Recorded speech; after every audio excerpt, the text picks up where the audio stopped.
India के अंदर सभी स्मार्टफोन ब्रांड्स अपना स्मार्टफोन लॉन्च कर रहे हैं। Xiaomi लॉन्च करता है, Realme लॉन्च करता है, Moto लॉन्च करता है, इनफैक्ट टेक्नो भी लॉन्च कर रहा है, जियोनी भी लॉन्च कर रहा है। माइक्रोमैक्स का कमबैक भी हमें देखने को मिल चुका है। लेकिन क्या आपने एक चीज नोटिस की, लावा के स्मार्टफोन्स हमें क्यों नहीं देखने को मिल रहे? क्या माइक्रोमैक्स की तरह लावा का भी कमबैक हमें देखने को मिल सकता है 2021 में? लावा का 2021 का कमबैक प्लान क्या है? लावा किस तरीके से 2021 के अंदर कमबैक करने का सोच रहा है?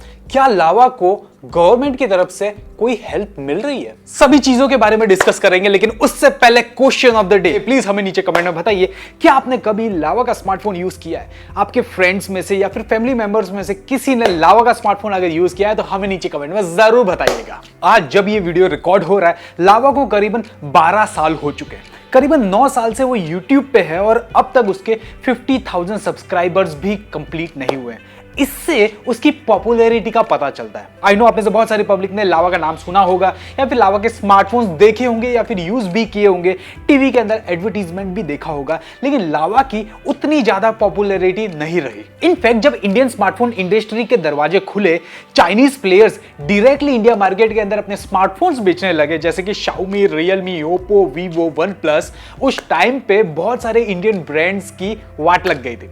फॉर एन एग्जाम्पल माइक्रोमैक्स, लावा जैसे ब्रांड्स गायब ही हो गए थे। लेकिन 2021 के अंदर ऐसा लग रहा है कि लावा वापस से कमबैक करने का सोच रहा है, क्योंकि लावा उन 5 कंपनीज में से है जिनको गवर्नमेंट का सपोर्ट मिला है अंडर PLI स्कीम, जहां पे गवर्नमेंट की तरफ से 4 to 6% का बेनिफिट मिलता है इन कंपनीज को। और ये वही बेनिफिट है जिसकी वजह से माइक्रोमैक्स ने कमबैक किया। माइक्रोमैक्स ने तगड़े most value for money smartphones launch किए इंडिया मार्केट के अंदर, और उसका जो कमबैक हुआ काफी सक्सेसफुल कमबैक हुआ। और अब ऐसा लग रहा है कि इसी गवर्नमेंट के सपोर्ट की मदद से लावा भी कमबैक करने का सोच रहा है। लेकिन दोस्तों, कमबैक करने के लिए बहुत सारे पैसों की जरूरत पड़ती है, करोड़ों रुपए की जरूरत पड़ती है। माइक्रोमैक्स ने तो किस तरीके से मैनेज कर दिया, लेकिन लावा का सबसे बड़ा प्रॉब्लम यह है कि उसके पास कोई पैसे नहीं है। और इसीलिए लावा ने अपने शेयर होल्डर्स को एक लेटर भेजा है, जहां पे उसने बताया है कि हम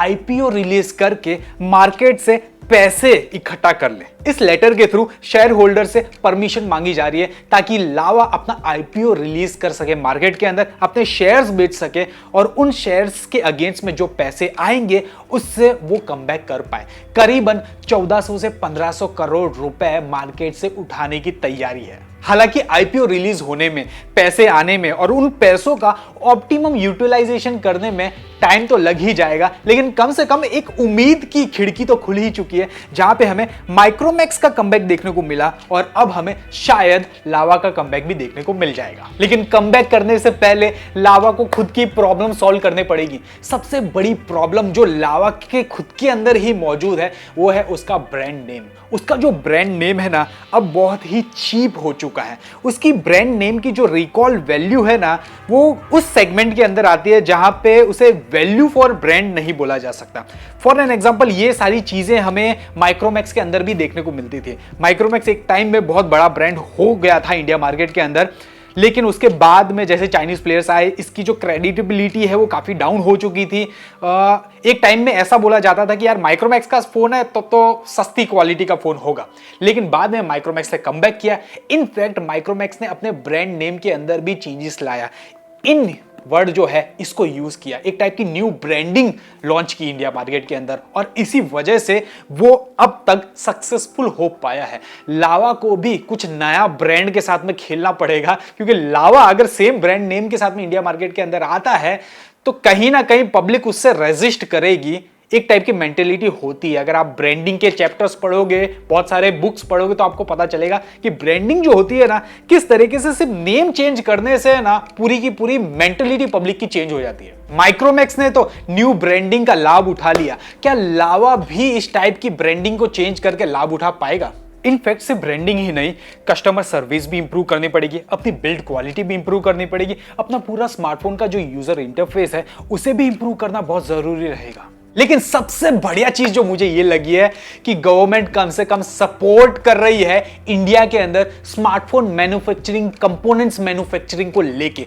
पीएलआई स्कीम एक ऐसी आत्मनिर्भर भारत योजना के अंदर स्कीम लाई गई है जहां पे इंडियन स्मार्टफोन कंपनीज को जो मेनली मैन्युफैक्चरिंग कर रही है स्मार्टफोन के कंपोनेंट्स को, उसको सपोर्ट किया जा रहा है। 4 to 6% का सपोर्ट बहुत ही बड़ा सपोर्ट होता है उन स्मार्टफोन ब्रांड्स के लिए जो 5% के आसपास में खेलती है। For an example Xiaomi India market के अंदर इतने कम प्राइस के अंदर स्मार्टफोन इसीलिए लॉन्च कर पाती है क्योंकि वो अपना जो प्रॉफिट मार्जिन है वो अप्रॉक्सीमेटली 5 to 6% के आसपास में सेट कर बैठती है। इंडियन स्मार्टफोन ब्रांड्स इसलिए उनके सामने टिक नहीं पाते थे क्योंकि उनको economies of scale, bulk purchase का फायदा मिल जाता था। लेकिन अब इंडियन गवर्नमेंट इंडियन कंपनीज को मेनली इंडिया के अंदर कंपोनेंट्स मैन्युफैक्चरिंग के लिए 4 to 6% का बेनिफिट प्रोवाइड कर रही है और इस बेनिफिट को जब ये कंपनीज लेती है तो वो एक सॉलिड प्राइस के अंदर अपने स्मार्टफोन्स लॉन्च कर सकती है। सो आई एम एक्साइटेड किस तरीके से इंडियन स्मार्टफोन ब्रांड्स वापस से कमबैक करती है।